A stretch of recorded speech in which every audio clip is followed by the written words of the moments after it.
नमस्कार दोस्तों, मैं ललित सोनी दृष्टि पीसीएस की साइंस दिस वीक सीरीज में आपका स्वागत करता हूं। आज के इस एपिसोड में हम लोग कुछ विज्ञान और प्रौद्योगिकी से जुड़े हुए कुछ ऐसे बिंदुओं पे चर्चा करेंगे जो कि पिछले हफ्ते चर्चा में रहे हैं, और हम इन्हें एमसीक्यूज के माध्यम से देखने की कोशिश करेंगे ताकि आपको याद रखने में काफी सुविधा रहेगी। ठीक है, तो चलिए स्टार्ट करते हैं पहले सवाल के साथ, जो कि बात कर रहा है सेमीकंडक्टर्स की। सेमीकंडक्टर के संदर्भ में निम्नलिखित कथनों पर विचार कीजिए। इसमें चालकों और कुचालकों के बीच मध्यवर्ती विद्युत चालकता के गुण होते हैं। यह एक भौतिक उत्पाद है जो सामान्यतः सिलिकॉन से बना हुआ होता है। यहां आपको देखना कौन सा या कौन से स्टेटमेंट यहां सही है, कौन से कथन सही है। पहले स्टेटमेंट की बात करते हैं। इसमें चालकों और कुचालकों के बीच मध्यवर्ती विद्युत चालकता के गुण होते हैं। नाम से ही लग रहा है कि ये कहीं इन दोनों के बीच में रहेगा। तो हम जब सेमीकंडक्टर की बात करते हैं तो सेमीकंडक्टर पूरी तरह से चालक और कुचालक नहीं होते हैं। ये किसी टेम्परेचर पे चालक होते हैं, किसी टेम्परेचर पे कुचालक होते हैं, इसलिए इनको सेमीकंडक्टर कहा जाता है। तो यहाँ पे टेम्परेचर का एक फैक्टर होता है जिसके बेसिस पे हम डिसाइड करते हैं कि कब एक सेमीकंडक्टर चालक की तरह काम करेगा और कब ये कुचालक की तरह काम करेगा। ठीक है, तो ये एक स्पेशल फीचर है इनका। तो ये स्टेटमेंट आपका सही हो जाता है।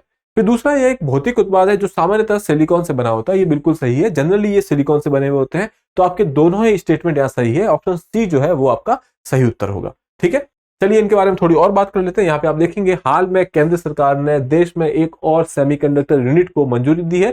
ये यूनिट जो है गुजरात के साणंद में स्थापित की जाएगी। ठीक है, गुजरात के साणंद में इसको स्थापित किया जाएगा।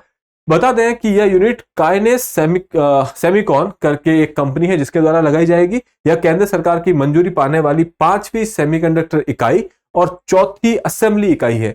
जब हम बात करें सेमीकंडक्टर इकाई की तो ये 5वीं होगी, और असेंबली इकाई जहां पे सेमीकंडक्टर के पार्ट्स को खरीदा जाता है फिर उनको असेंबल करके अपने पर्टिकुलर यूज के लिए, इलेक्ट्रॉनिक आइटम्स के लिए यूज किया जाता है, वो ऐसी चौथी असेंबली की इकाई होगी। ठीक है, इसके अलावा जब हम देखते हैं यह एक भौतिक उत्पाद है जो कि सामान्यतः सिलिकॉन से बना हुआ होता है। तो आपको याद रखना है कि यह सिलिकॉन से बना हुआ होता है।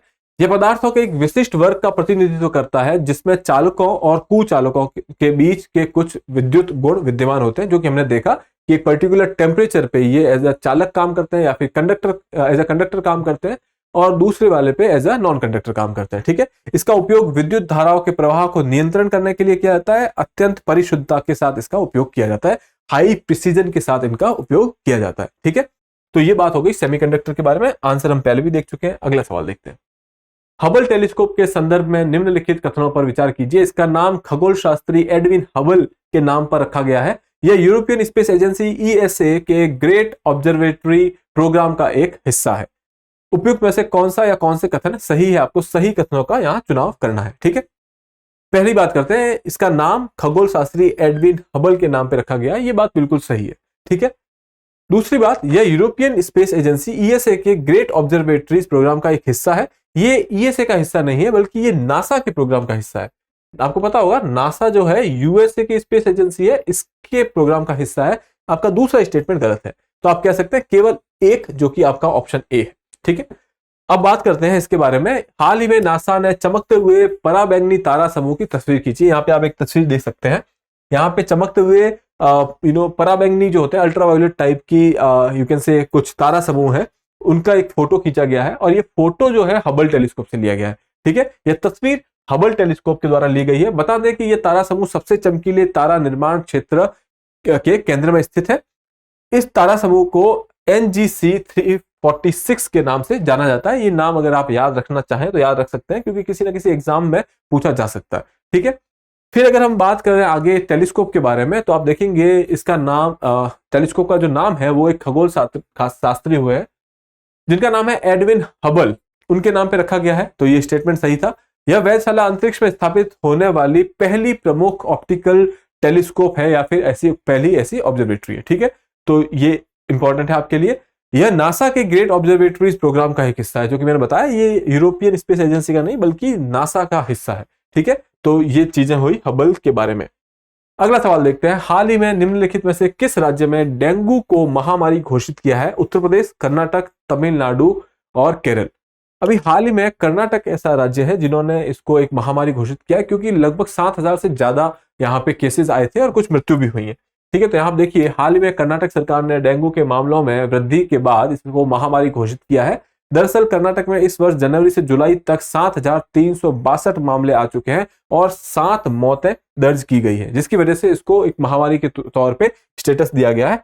डेंगू की अगर हम बात करें तो आपको पता होगा एक ट्रॉपिकल डिजीज है, आप यूं कह सकते हैं कि ये एक आपकी उष्णकटिबंधीय रोग है जो कि मच्छर की वजह से होता है, मॉस्किटोज की वजह से होता है। और इसमें एक बहुत ही इंपॉर्टेंट मॉस्किटो का नाम आ जाता है जिसका नाम है एडिस एजिप्टी, जो कि एक आपको पता होगा कि जब हम डेंगू वायरस की बात करते हैं तो ये मच्छरों के द्वारा फैलाया जाता है। यहाँ पे आप देखेंगे इसका प्रसार डेंगू वायरस के कारण होता है। यहाँ पे डेंगू बीमारी की बात की जा रही है, डेंगू बीमारी का जो प्रसार होगा वो आपके डेंगू वायरस के द्वारा होता है, जो कि एक एडिस जीनस के अंतर्गत मादा मच्छर की कई प्रजातियां, उसमें मुख्यतः एडिस एजिप्टी है, उसके द्वारा फैलता है। तो जनरली आप कहेंगे कि जब हम डेंगू मच्छर की बात करें या डेंगू वायरस की बात करते हैं तो डेंगू वायरस का जीनस है फ्लेवी वायरस, ठीक है, डेंगू वायरस का जीनस है फ्लेवी वायरस। और जब हम बात करते हैं कि ये फैलाया किसके द्वारा जाता है तो आप देखेंगे यहाँ पे ये एक एडिस एजिप्टी नाम का एक मच्छर है, उसके द्वारा ये फैलाया जाता है, ठीक है। अगर इसके लक्षणों की बात करें, आपको पता होगा ये बहुत ही नॉर्मल लक्षण, जैसे बुखार रहेगा, तेज सिरदर्द, आंखों के पीछे दर्द होगा, हड्डियों और जोड़ों में दर्द होगा, मांसपेशियों में दर्द होगा। ये कुछ ऐसी चीजें जिसकी वजह से आपको फील होगा कि आपको डेंगू हो चुका है। यहाँ और भी कुछ चीजें दी गई है, आप इसको देख सकते हैं। डेंगू से आपकी मौत भी हो सकती है, जैसा कि हमने देखा कर्नाटक में लगभग 7 मौतें हुई है, ठीक है। चलिए अगला सवाल देखते हैं। शनि ग्रह के संदर्भ में निम्नलिखित कथनों पर विचार कीजिए। यह ग्रह सौर मंडल में सूर्य के नजदीक स्थित छठा ग्रह है, हमारे सौर मंडल का सबसे बड़ा ग्रह है, ठीक है। आपको यहाँ पे सही कथनों का चुनाव करना है। पहला स्टेटमेंट देखते हैं, यह सौर मंडल में सूर्य के नजदीक का छठा ग्रह है, ये बिल्कुल सही है। यहाँ पे आप देखेंगे इस फोटो के अंदर, यहाँ पे अगर यह सूर्य है हमारा, सूर्य के बाद सबसे पहले बुध है, मरकुरी, फिर वीनस है, ठीक है। उसके बाद यहाँ पे आपको पता है अर्थ है मतलब पृथ्वी है, उसके बाद यहाँ मार्स है मतलब मंगल है, फिर जुपिटर है, फिर सैटर्न है, फिर आपका यूरेनस है और फिर नेपच्यून है, ठीक है।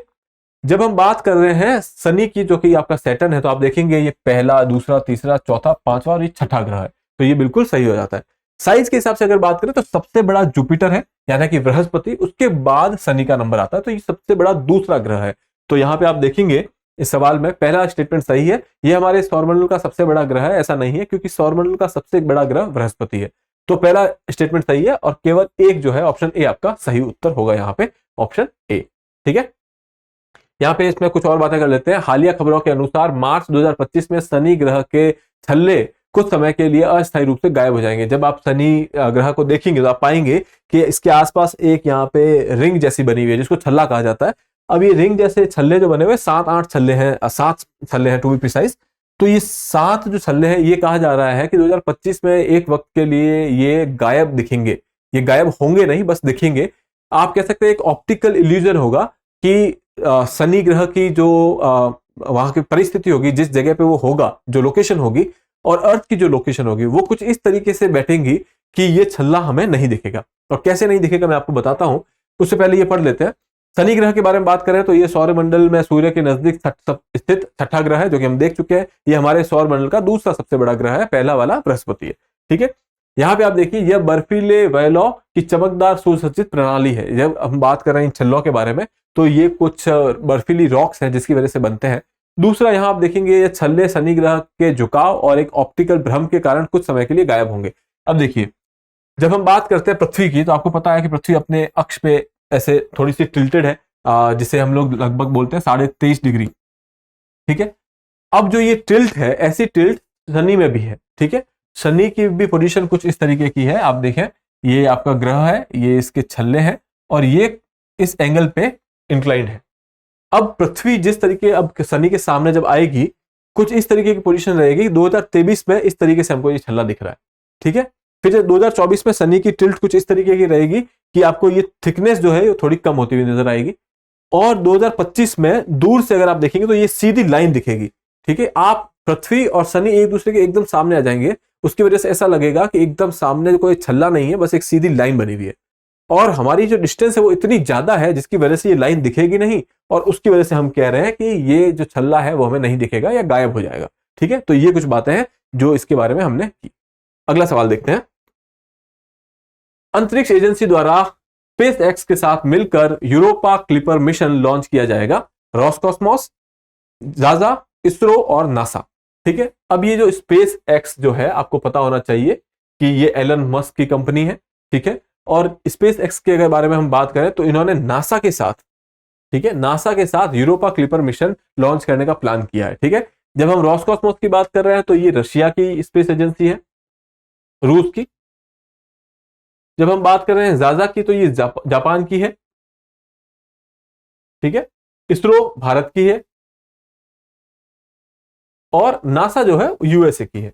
ठीक है, तो नासा की और यू कैन से यूएसए की स्पेस एजेंसी के साथ स्पेस एक्स ने ये आप कहेंगे कि यूरोपा क्लिपर मिशन लॉन्च करने के बारे में सोचा। ठीक है, अब यहां पे अगर हम बात करें क्या है ये, तो हालिया खबरों के अनुसार नासा और स्पेस एक्स ने यूरोपा क्लिपर मिशन को लॉन्च करने का लक्ष्य रखा है। कब लॉन्च करेंगे? 10 अक्टूबर 2024 को इसको लॉन्च करने का लक्ष्य है। और किस व्हीकल के साथ लॉन्च करेंगे?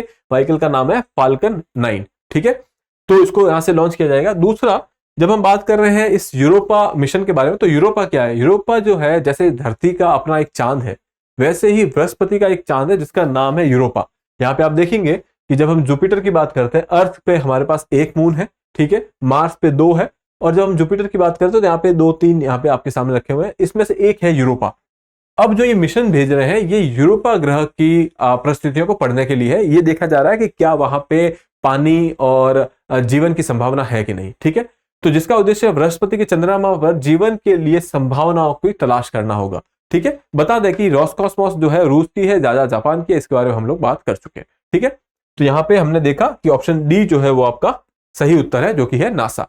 ठीक है, अब आते हैं अगले सवाल पे। हाल ही में चर्चा में रहा एमबी पोलर पद किससे संबंध रखता है? क्वांटम कंप्यूटिंग, नई आकाशगंगा, एक कंप्यूटर वायरस, एक अदृश्य विद्युत क्षेत्र। ठीक है, जब हम बात कर रहे हैं एमबी पोलर की, तो अभी हाल में चर्चा में रहा है एक अदृश्य विद्युत क्षेत्र। भारत, जब हम बात करें धरती की या फिर अर्थ की बात करें, तो अर्थ के आसपास एक ऐसा विद्युत क्षेत्र है जो कि दिखाई नहीं दे रहा, इनविजिबल इलेक्ट्रिक फील्ड है। तो उसके बारे में हम लोग यहाँ बात करेंगे। देखिए, यहां पे आप देखेंगे इसको कहा जा रहा है एम्बी पोलर इलेक्ट्रिक फील्ड। ठीक है, जब हम बात करें धरती की, तो यहां पे कुछ ऐसा देखने को मिलता है कि कुछ आयंस है, ठीक है, जिनको धरती की तरफ खींचा जा रहा है, और कुछ इलेक्ट्रॉन है जिसको धरती के दूसरी तरफ, या फिर यूं कहें कि स्पेस की तरफ भेजा जा रहा है। ठीक है, यहां पे देखेंगे इलेक्ट्रॉन्स आर पुश्ड आउटवर्ड, कि मतलब धरती से इलेक्ट्रॉन्स को बाहर की तरफ पुश किया जा रहा है और आयंस को इनसाइड की तरफ पुश किया जा रहा है। अब इसकी वजह से यहाँ पे एक फील्ड जनरेट होती है। यहाँ पे आप देखेंगे ambipolar electric field forms to bind electrons to ions. अब इन दोनों को बाइंड करने के लिए, जैसे हम चुंबक की बात करते हैं, चुंबक को अगर आप दो अलग अलग दूर लेके जाएं तो आपको लगेगा कि वो पास आने की कोशिश कर रहे हैं। ठीक है, तो वहां पे हम लोग बोलते हैं कि मैग्नेटिक फील्ड है, चुंबकीय क्षेत्र है। वैसे ही यहाँ पे इलेक्ट्रॉन को दूर भेजा जा रहा है, आयन को इधर ऑपोजिट डायरेक्शन में भेजा जा रहा है। इसकी वजह से यहाँ पे एक अट्रैक्शन काम करता है जो कि एक इलेक्ट्रिक फील्ड है। ठीक है, और ये दिखती नहीं है, इसलिए एम्बी पोलर इलेक्ट्रिक फील्ड। देखते हैं, हाल ही में नासा ने पृथ्वी के अदृश्य विद्युत क्षेत्र की खोज की है। वैज्ञानिकों ने इसे एम्बी पोलर का नाम दिया है, जिसमें आयन नीचे की ओर खींचते हैं और आप देखेंगे इलेक्ट्रॉन को ऊपर की ओर खींचा जाता है। ठीक है, ऐसे में शोधकर्ताओं का मानना है कि यह अदृश्य विद्युत क्षेत्र ध्रुवीय हवाओं के संचरण में मदद करता है, जब हम जिनको पोलर विंड्स कहते हैं। ठीक है, तो ये पोलर विंड्स के बहने में मदद करता है। ठीक है, हमने देखा होगा पोलर विंड्स की ट्रैजेक्टरी थोड़ी अजीब सी होती है, वो हो सकता है कि इनकी वजह से हो, पहली चीज। दूसरा, ऐसा क्यों है कि सिर्फ धरती पे ही जीवन है? तो ये भी एक वजह हो सकती है यहाँ पे। तो अभी इसके बारे में पता नहीं है, लेकिन स्पेकुलेट किया जाता है, इसके बारे में स्टडी की जाएगी तब हमें पता चलेगा क्या है, लेकिन अभी इसकी रिसेंटली खोज की गई है। वही यह क्षेत्र वायुमंडलीय प्रतिक्रियाओं, एटमॉस्फेरिक एक्टिविटीज में एक महत्वपूर्ण भूमिका निभाता है। अब ये देखने की बात है या समझने की बात है, अगर कोई चीज वहां पे है तो वो वायुमंडल को इंपैक्ट करेगी ही करेगी। तो इसलिए हम कह सकते हैं कि वायुमंडल की जो प्रतिक्रियाएं हैं या फिर एटमॉस्फेरिक एक्टिविटीज है, ये उनको किसी न किसी वे से इन्फ्लुएंस करता है। ठीक है, गौरतलब है कि इस ऊर्जा की परिकल्पना 60 साल पहले की गई थी। ठीक है, और अभी इसकी खोज की गई है। इससे पृथ्वी पर जीवन को सहायता देने की क्षमता के बारे में भी कई नई जानकारी मिलेगी। बता दें कि यह जानकारी एंड्योरेंस मिशन के तहत जुटाई गई है। ठीक है, तो एंड्योरेंस मिशन आप ध्यान रख सकते हैं, इसके बारे में पढ़ भी सकते हैं। ठीक है, फिलहाल आपने देखा होगा, इस अगर सवाल की बात करें तो ऑप्शन डी आपका सही उत्तर है कि एम्बी पोलर इलेक्ट्रिक फील्ड या फिर अदृश्य विद्युत क्षेत्र। ठीक है, अब आ जाते हैं अंतिम पार्ट, जो कि है आपका अभ्यास प्रश्न। प्रश्न यह है कि राष्ट्रीय अंतरिक्ष दिवस कब मनाया जाता है? 20 अगस्त, 21 अगस्त, 22 अगस्त या 23 अगस्त? तो आपको इसका उत्तर हमें कमेंट बॉक्स में देना है। बहुत ही आसान सवाल है। तो अभी रिसेंटली इसको सेलिब्रेट भी किया गया था। और मैं आपको बता दूं कि ये क्यों सेलिब्रेट किया जाता है। राष्ट्रीय अंतरिक्ष दिवस भारत में इसलिए सेलिब्रेट किया जाने लगा क्योंकि हमने इस दिन चंद्रयान 3 मिशन जो है हमारा सक्सेसफुल हुआ था। ठीक है, मून पे हमने सॉफ्ट लैंडिंग की थी, उसकी वजह से हम लोग ये मिशन या फिर कह सकते हैं राष्ट्रीय अंतरिक्ष दिवस सेलिब्रेट करते हैं। तो आपको बताना है कि कब किया जाता है, आप इसका आंसर कमेंट बॉक्स में दे सकते हैं। इसी के साथ मैं आपसे आगे चाहूंगा, मैं फिर मिलूंगा आपसे, तब तक के लिए have a good day, thank you.